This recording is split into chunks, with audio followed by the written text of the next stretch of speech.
This is a call for an uprising. Welcome to today's show. This is a very important episode. I don't have too many videos out there specifically detailing Crowley and his teachings, but I wanted to do one and show the connection between our current culture and how Aleister Crowley has affected our current culture, how he is still used in the mainstream, and his philosophies that he taught in his books and the secret societies that he was a part of are the main philosophies that the New World Order are using today. Whether it's Thelma and the OTO connections or his connections to being a 33rd degree Freemason, it's important to understand this because this is really where the core of the teachings and the pedophilia rings come from. These Satanists who practice Crowley's teachings but do it in secrecy. So there's many documentaries out there. You can look at his background, his upbringing with his family and things like that. I don't want to focus on that. I want to focus on his teachings and the things that we see in today's world. So it's important to start by talking about some of the books that he had, including Sex Magic, and one of them specifically, Magic in Theory and Practice. The reason that there's a K on the end of magic is because of Crowley. He added the K after it so that people will be able to decipher that it was indeed referencing black magic. But he goes on in chapter 7 of his book, Magic in Theory and Practice, to talk about blood sacrifice and why it is so important to black magic. Now, I don't want to read the specific part of the ritual because obviously I don't condone that. But I will just give you the parts pertaining to pedophilia and the sacrifice of humans, especially young children. He talks about the animal, an animal sacrifice, saying the animal should therefore be killed within the circle or the triangle. We all are aware of this. That's why I'm talking about the ritual circle. We see at these award shows, they perform their rituals inside of the circle, even though people don't realize a ritual is being done. It's always inside of a circle or a triangle. He goes on to say, so that the energy cannot escape is the reason that they do these rituals inside the circles. An animal should be selected whose nature accords with that of the ceremony. Thus, by sacrificing a female lamb, one would not obtain any appreciate quantity of the fierce energy useful to a magician who was invoking Mars. In such a case, a ram would be more suitable, and this ram should be virgin. The whole potential of its original total energy should not have been diminished in any way. So he's talking about animal sacrifice, the different animals, why they use them for different sacrifice rituals. Now, this is the part that everybody needs to know and needs to hear. It says, for the highest spiritual working, one must accordingly choose that victim which contains the greatest and purest force. A male child of perfect innocence and high intelligence is the most satisfactory and suitable victim. For evocations, it would be more convenient to place the blood of the victim in the triangle, the idea being that the spirit might obtain from the blood the subtle but physical substance, which was the quintessence of its life, in such a manner as to enable it to take on a visible and tangible shape. Okay, so this is part of the reason, too, during these pedophilia rituals, and Crowley was one, as well as a murderer. But we see, even when we look into things like Pizzagate, these rituals they perform, that the blood is significant, and the semen. That's why they have the handkerchief. We read about that at the Podesta emails, but this is something that they do. They do need the blood of these children.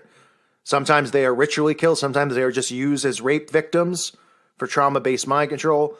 Nonetheless, he goes on to say, magicians who object to the use of blood have endeavored to replace it with incense. For such a purpose, the incense of Abramelian may be burnt in large quantities. The Tani of Crete is also a valuable medium. Both those incenses are very Catholic in their nature and suitable for almost any materialization.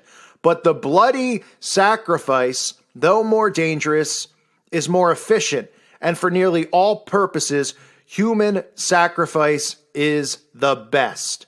So these are some of his teachings that specifically pertain to child abuse and human sacrifice. Again, I'll read you the important quote just one more time so people out there understand. For the highest spiritual working, one must accordingly choose that victim which contains the greatest and purest force. A male child of perfect innocence and high intelligence is the most satisfactory and suitable victim.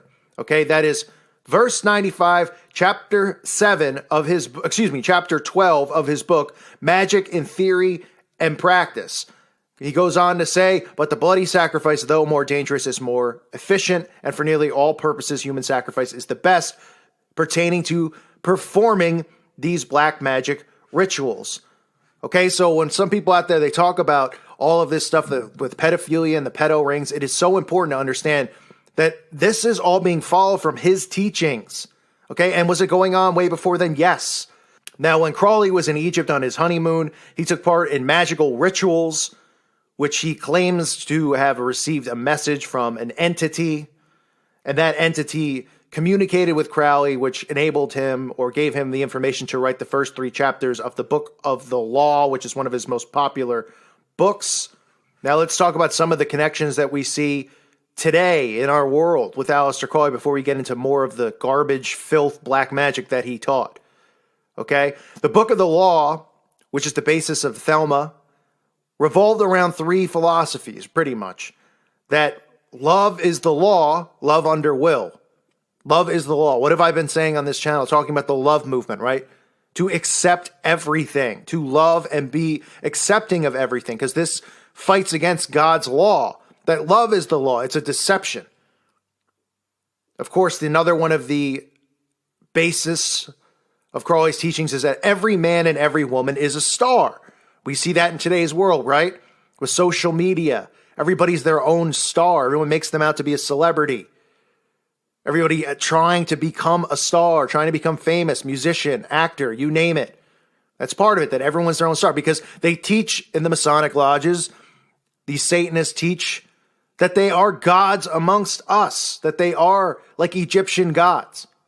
And of course, the most known teaching of Crowley's is the do what thou wilt shall be the whole of the law, which pretty much means do what you want, but also pertains to the removal of moral principle, saying that we're all called to a higher calling, regardless of ethical barriers, moral barriers. Now, some of you wonder about the connections to Freemasonry. Well, he was involved in many different secret societies, including the OTO, which is a magical society, a black magic society, as he talks openly about sex magic, the secrets of nature, and the symbolism of Freemasonry. Now, Crowley was initiated as a 33rd degree Freemason. In his autobiography, he discusses this. He says, my Kabbalistic knowledge being already profound by current standards, he thought me worthy of the highest initiation, and his power to confer special powers were obtained in a view of my limited sojourn, and I was pushed rapidly through and admitted to the 33rd and last degree before I left the country. So we also see reference to Kabbalah, because the Jewish book, the Kabbalah, is a book of mysticism and magic and black magic. And that's why you see all these celebrities wearing their Kabbalah bracelets, because they're all part of this same cult. That's how we see it, why we see it in the mainstream with Demi Moore, Madonna, Katy Perry, all of them, Leonardo DiCaprio wearing the Kabbalah bracelets, going to the Ashton Kutcher and his wife going to the Kabbalah centers. Okay, because they practice black magic under the guise of Judaism, and they're not tied together. I've already talked about many times the Talmud and the teachings in there and Zionism. Okay, these are all fronts for Judaism. They're getting away with it. They created anti-Semitism to hide and cover these things up. So if you address them on the issues, they play dumb and call you an anti-Semite. The fact of the matter is the Kabbalah teaches black magic. It teaches summoning of demons.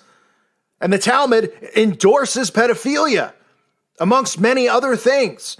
And Crowley is connected to those teachings. Another thing that we see in the mainstream that he's connected to is yoga. He has a book on yoga and talks about how you can open your body to demonic forces entering. He has a book, 8 lectures on yoga. He's quoted as saying to train the mind to move with the maximum speed and energy with the utmost possible accuracy in the chosen direction and with the minimum of disturbance or friction. That is magic. To stop the mind altogether, that is yoga, which is why they perform yoga. Yoga is something that's huge in the mainstream, and it's another trigger because people come and they comment because I have a video about yoga. Many Christians out there have spoken about the origins of yoga. And they go, it's not bad, it's not dangerous. Listen, you want to do that? That's fine. I'm telling you that it's connected to magic, okay? It's connected to Crowley, and the reason that it's mainstream isn't a coincidence now. The reason that yoga is mainstream is because they're indoctrinating people with these teachings of Crowley.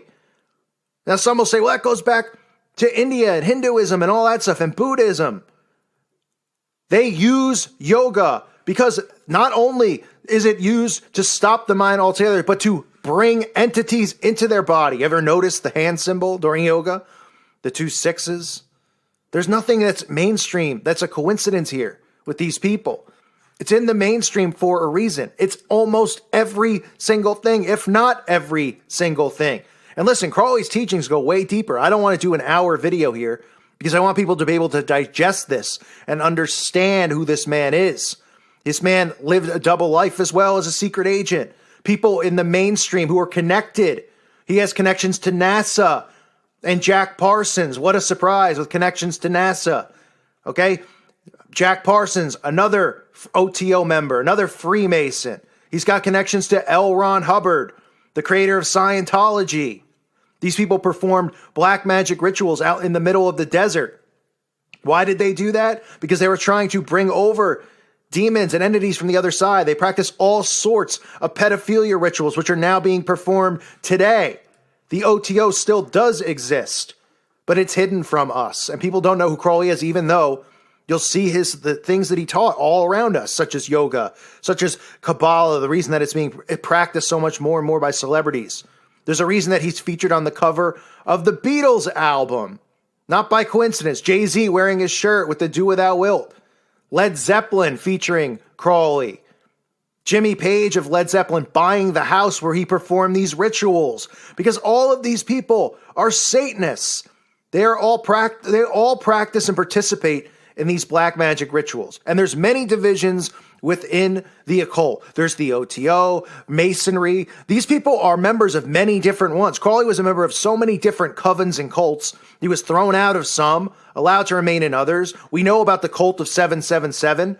His book 777 and other Kabbalistic writings of Aleister Crowley, the number 777, we see in the mainstream. It's another one of those numbers like Skull and Bones, like 322. We see Michael Jackson, even in a photo, having 777 randomly on his arm. It all ties together. And these are just some of the things that people need to know about him. I'm not going to go into a 2-hour lecture about all his teachings and stuff like that.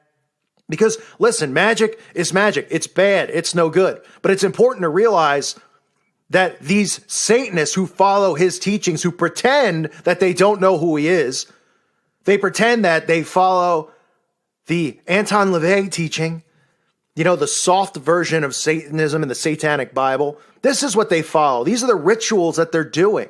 And it's inside of the Kabbalah. Okay, it's inside of the Talmud. It's hidden under Judaism. It's hidden under other religions as well. That's why yoga's in the mainstream.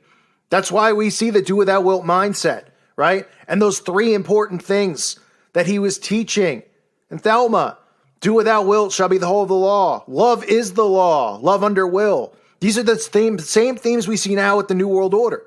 Love everyone. Love everything. And what does it do? It corrupts people's minds because we're taught as Christians to love our neighbor. We're taught to love and to forgive. But this is a different kind of love they're talking about. This is a deception, is what it is. Because the Antichrist is going to come in the name of love, and everyone's going to be deceived. Because they want love to tie into tolerism and being tolerant of everything. So that we have transgender human dragons walking around. So we have 5-year-olds deciding that they're going to take pills so they don't go through puberty. Do without will shall be the whole of the law. We have a society that does what it wants. Every man and woman's a star. Look at what Facebook and social media has done to everyone. Literally, everybody thinks they're a celebrity. Their focus during the day is, what am I going to post on my Facebook? I can't wait to make dinner so I can take a picture and show everyone what I'm eating. People won't admit to thinking that way because they don't realize they're under mind control because they're too prideful. But they've turned everyone in their own mind into a star, and they knew they had to do this to continue to pull the wool over people's eyes because they know naturally that pride is a very bad sin to have. The devil was very prideful. Now we have a society filled with prideful people who in their own mind think that they are stars and who are trying to become stars. So all of this stuff we still see now. We see the symbols. We see the Baphomet, okay, with Aleister Crowley. I mean, you know, you want to talk about the Baphomet and how the Satanic Temple uses the Baphomet as their symbol, but they never address Crowley in the Baphomet. I mean, Crowley, known as the great Baphomet of the OTO, even signed, would sign his name with the Baphomet and the Baphomet symbol, which I've exposed in this channel. It's all right there, folks. So for those of you who are new to some of this, those of you who go, well, why are these people so sick and they're pedophiles, but it's it's just a few specific people. It's massive because these are the teachings that they follow. And a lot of it gets taken from these false religions, like people who study the Kabbalah and Jewish mysticism. These are all satanic. They're all teaching people to practice magic. Yoga. I'll put it to you this way. If you hear the teachings of Crowley about sacrificing young boys and how that's the best to perform the black magic ritual, and you're someone who does yoga, and he has a book about yoga, you think maybe he put one and one together about magic and how he even talks about how it's used in magic to calm the brain down, but also to bring in entities to become under demonic possession. Again, this isn't a lecture on do this or do that. You could choose for yourself, and you could take the information and you could decide what's right and what's wrong. I know people for health reasons do yoga. I don't have a problem with it. I'm just telling you, this is why it's mainstream. This is why everybody does yoga now. Do you see how they're converting everyone into Satanism without you knowing it? Because nobody knows his teachings and where the roots of all this stuff comes from. People say, oh, it's from, Indian culture and Buddhism and yoga and all this stuff. It's all satanic. If it doesn't come from the Bible, and it's not preaching that Jesus Christ is the Messiah, then it's a false religion. That's a fact. So this is Crowley and some of his teachings. For those of you who are wondering, the connection into pedophilia, the connection into Hollywood, the connection into, what a coincidence. Jimmy Page buys his house. We have Jay-Z wearing his shirt. The Beatles have him on the album cover. They're showing you this stuff in plain sight. If people knew these quotes about him and his black magic and about performing these sex rituals with kids and boys, which they continue to try to hide. They try to put false information out there going, 10 things people get wrong about Aleister Crowley. He was never a pedophile. You could read it for yourself in his own books. They try to hide it by having blogs out there. If you Google search it, swamping the search engine with lies. They know what's in there. They know that it's there. Of course they don't want people to know that, because then people will go, but if this guy's promoting pedophilia and having sex with kids and murdering them, why is he on the cover of the Beatles album? Why did they say that he was a hero? The Beatles talked about him as if he was Jesus, as if he was a hero and a great man. It's disgusting. It's disgraceful. And this is just a little information about Crowley and how you can see his teachings in our current world. It's important to identify the enemy because it's all over the place. I thank you for listening to today's show. God bless all of you and your families.